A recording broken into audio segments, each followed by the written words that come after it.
श्री गणेशाय नमः। लिंगाष्टकम्।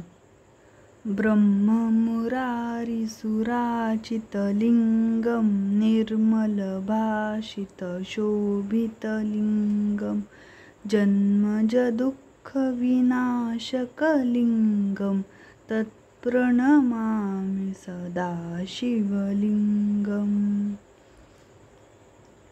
देवमुनिप्रवराचितलिंगं कामदहन करुणाकरलिंगं रावणदर्पविनाशकलिंगं तत्प्रणमामि सदा शिवलिंगम्।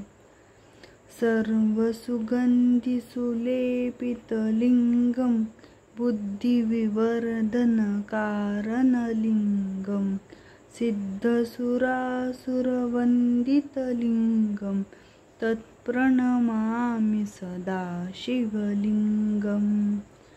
कनकमहामणिशोभितलिंगं फणिपतिवेष्टितशोभितलिंगं दक्षसुयज्ञविनाशनलिंगं तत्प्रणमामि सदा शिवलिंगम्।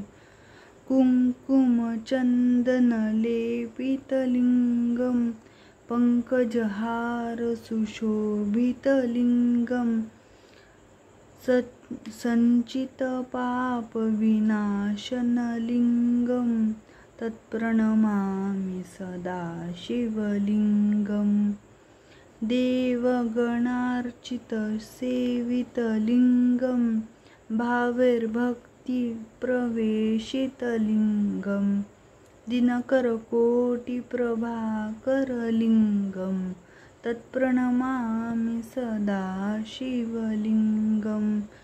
अष्टदलोपरिवेष्टितलिंगं सर्वसमुद्भवकारणलिंगम् अष्टदरिद्रविनाशनलिंगं तत्प्रणमामि सदा शिवलिंगम्। सुरगुरुसुरवरपूजितलिंगं सुरवनपुष्पसदार्चितलिंगं परात्परं परमात्मकलिंगं तत्प्रणमामि सदा शिवलिंगम्। लिंगाष्टकम् इदं पुण्यं यः पठेन् शिवसन्निधौ शिवलोकमवाप्नोति शिवेन सह मोदते इति श्रीलिंगाष्टकस्तोत्रम्। श्री सांब सदाशिवार्पणमस्तु।